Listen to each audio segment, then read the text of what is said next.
A young man named Tyree Nichols was killed by 5 police officers, while amazingly other people looked on. And those people that were looking on were also assigned to give them safety and security, and when seeing someone in trouble, to give help. A lot of people began to be focused just on the incident. But Tyree became the victim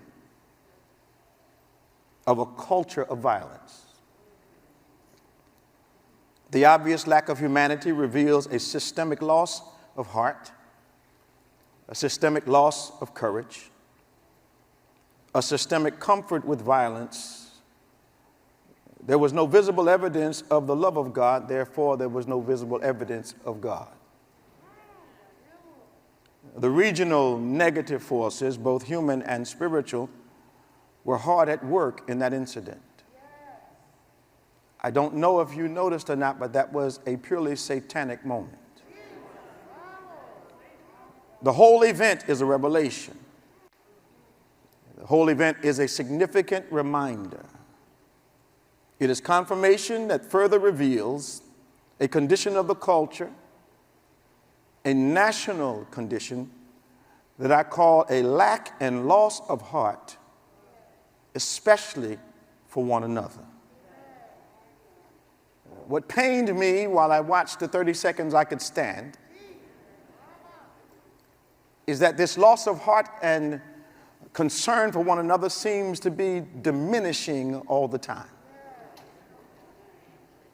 So nationally, violence is not supposed to be an acceptable part of the nation's life. This is not supposed to be normal. We are not supposed to just say, oh, it happened again. There's been 72 mass shootings in the last 46 days. Now, what has intrigued me is because we have become so used to this that the definition of mass has changed. It's only mass now if it's 4 or more people.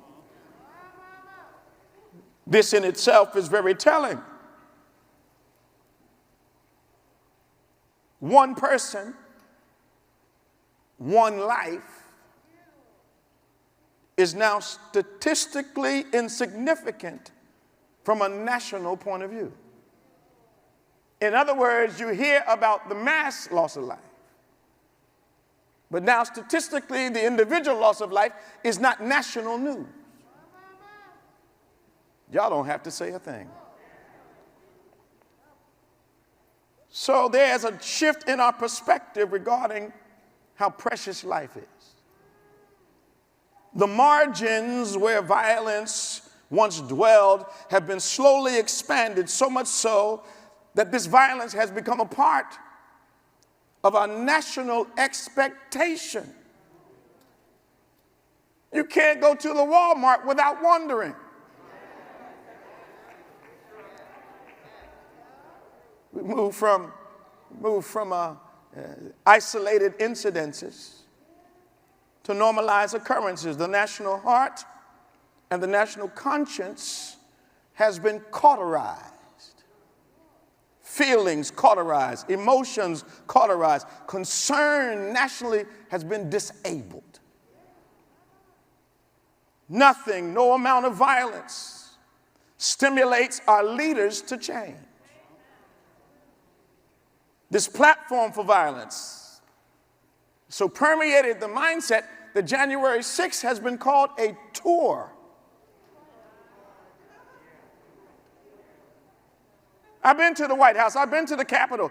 It didn't look like any tour that I'd ever been on. But our national conscience and expectation, the levels of expectation are diminishing day by day.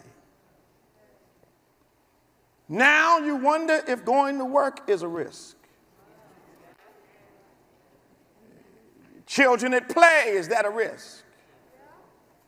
Adults out with recreation, is that a risk? Social events, neighborhoods and schools, places that once were safe havens now have become historically a place where violence, they're having drills to get you ready for it. I used to be aware, but now I walk into a supermarket mastering where the exits are. I know I'm not by myself. Can't take the kids to the movies without looking and making sure, how do I get out of here if something happens?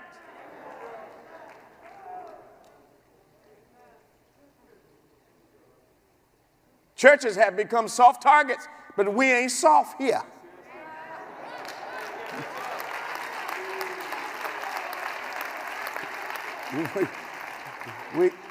We got a bunch of Peters scattered throughout. They called, but they're ready.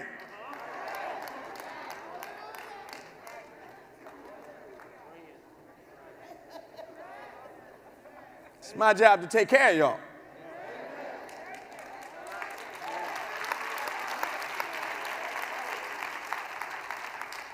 You cannot be authentically woke and not see that we have become a nation radically divided.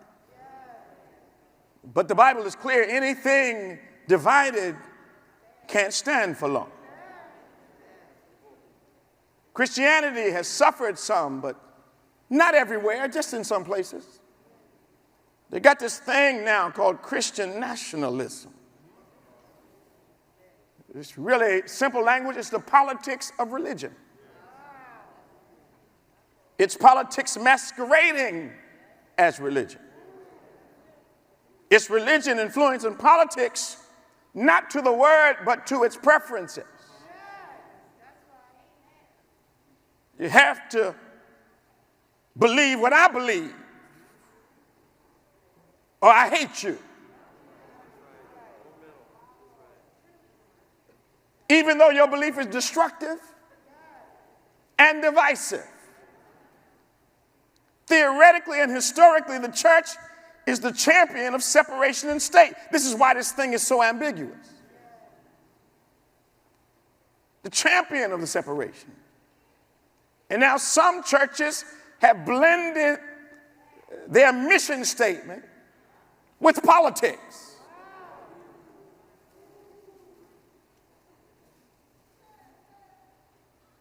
So theoretically, the champions of separation have now become the champions of unifying with the political. So it's a biblical reality. Every king in the Old Testament had a prophet. And the prophet was put in place to speak truth to power. Not to suggest that what the king was thinking was all right, to tell them what thus saith the Lord. So there's this ambiguity that has developed. Influencing politics is biblical for the church. But the church is not supposed to change what it believes just because a politician says so.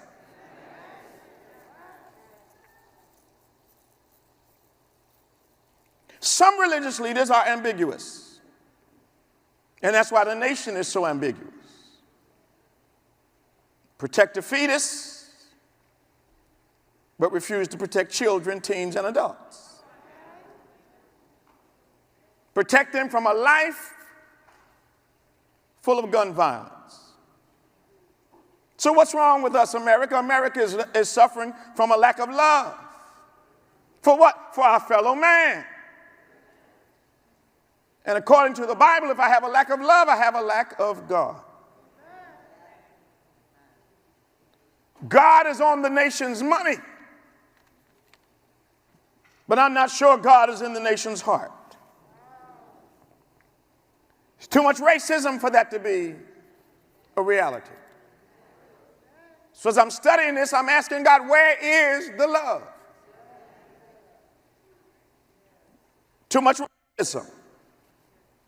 When racism is simply disappointment by an individual with the way God colored another one.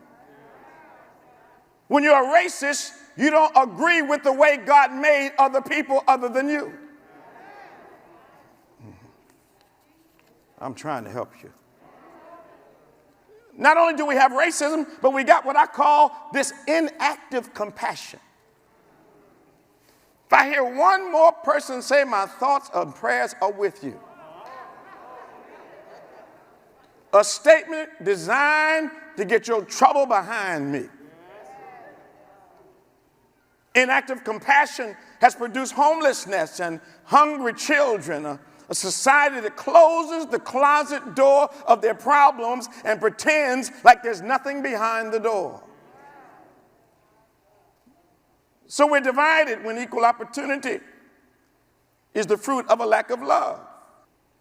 We got more compassion for pets than we do for people. Where's the love? If I see one more commercial, I love animals, but you prefer tigers over teens? I love animals, but you prefer wolves over women? I love them. You want to take care of silverback gorillas, but won't take care of silver-haired seniors? Where's the love?